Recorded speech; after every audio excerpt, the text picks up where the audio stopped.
I'm here to talk about success. The first rule of success is to have a vision.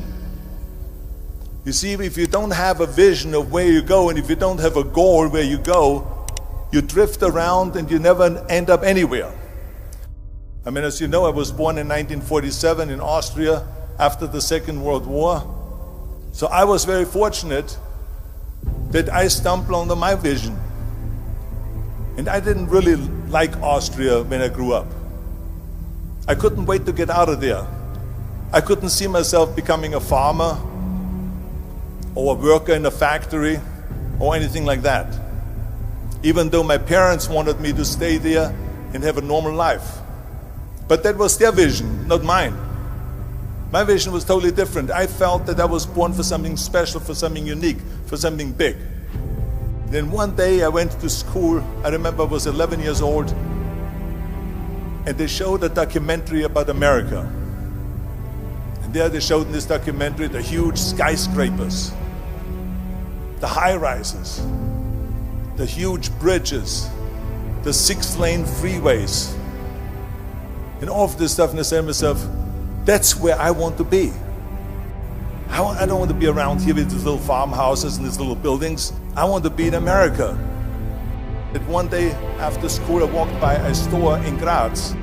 So I went inside and I looked around and I looked at this stuff, and I saw a magazine. I saw a bodybuilding magazine that had Reg Park on the cover. Reg Park was then a 3-time Mr. Universe. And I saw him on the big screen as Hercules. I read that and I said to myself, wow, this is the blueprint for my life. This is exactly what I want to do. I want to become a bodybuilding champion just like Reg Park. I want to get into movies just like Reg Park.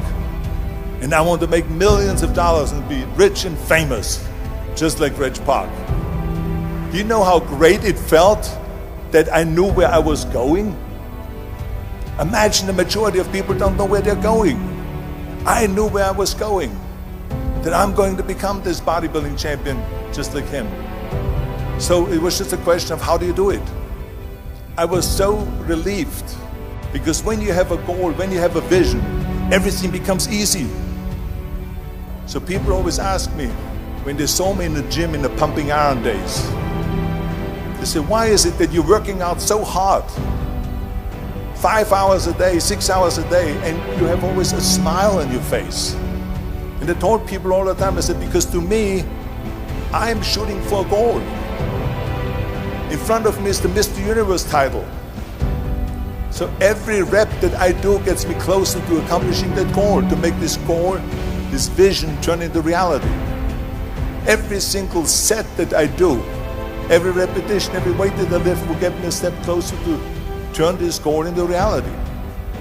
So I couldn't wait to do another 500-pound squat. I couldn't wait to do another 500-pound bench press. I couldn't wait to do another 2,000 reps of sit-ups. I couldn't wait for the next exercise. At the age of 20, I went to London and I won the Mr. Universe contest as the youngest Mr. Universe ever. And it was because I had a goal. So let me tell you something, visualizing a goal and going after it makes it fun. You got to have a purpose no matter what you do in life. You got to have a purpose. 74% hate their job in America. Now this is not much different when you come to Europe. The majority of people don't like what they're doing, because they're really not doing it because they didn't have a goal and they followed this goal. They just aimlessly drift around, and then all of a sudden there's a job opening, so they get that job because you have to work. But then when you work, it's a chore. It's work. It's not fun. So if you think about, only a quarter of the people really enjoy what they're doing in life.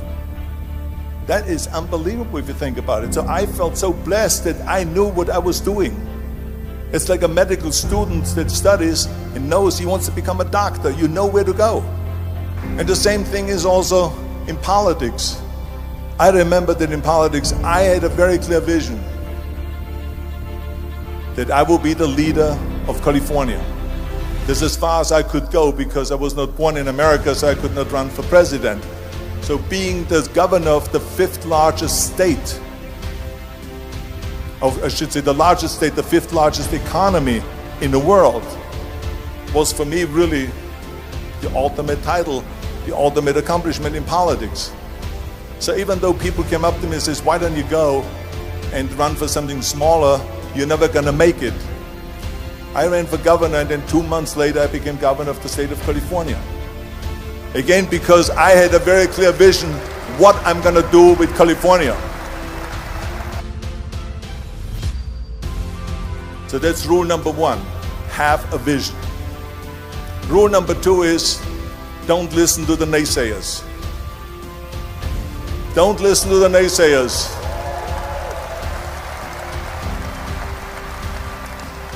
Everything I ever did, the thing that I heard out of people's mouth was, that's impossible. That can't be done. Or no. That is exactly what I heard, and of course I proved to the people that it can't be done. So whenever someone said to me, it can't be done, I heard, it can be done. When they said no, I heard yes. And when they said it's impossible, I heard it is possible. I'm a strong believer of what Nelson Mandela said, that everything is always impossible until someone does it. Well, I'm going to be the one, I said to myself, I'm going to do it and I'm going to show it to them. Maybe it has never been done before. That's perfectly fine with me. But I'm going to do it. And I did not listen to the naysayers. It's all about the hard work that you put in. I said to myself, in bodybuilding I worked out 5-6 hours a day. I'm going to do the same thing now for acting. And of course I went to college to study English. I studied the accent removal, acting classes, and all of this stuff, all day long. I worked and I worked and I worked. And within a short period of time, I made one movie called Hercules in New York, which of course went right into the toilet. But it didn't discourage me. I still had the same vision. And then all of a sudden I did Streets of San Francisco. I did Stay Hungry and Pumping Iron and The Villain. And then all of a sudden I was asked by Dino De Laurentiis and by Universal Studio to star in Conan the Barbarian. And after I did Conan the Barbarian, the director at the press conference said to the press, the director was John Milius, he said to the press, if we wouldn't have had Arnold, we would have had to build one. So think about that. The very body that they said can never be sold because the time is wrong. A few years later, I'm doing Conan the Barbarian, and it was the #1 hit at the box office when it came out in the summer of '82. Think about that. And the director says, if we wouldn't have had his body, we would have had to build one. So all of a sudden, my body became an asset, not a liability.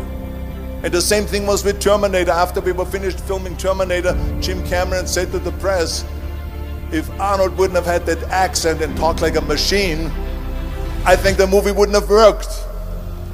So think about that. The body and the accent that they attacked was an asset. But I didn't listen to those losers. I didn't listen to them at all. It's just the reality of it is that you cannot listen to the naysayers. So this is a very important lesson for all of you. So when someone says, no, this is a stupid idea, you in your mind, you don't have to say it, but in your mind just say this, fuck you, you're an asshole. What do you know?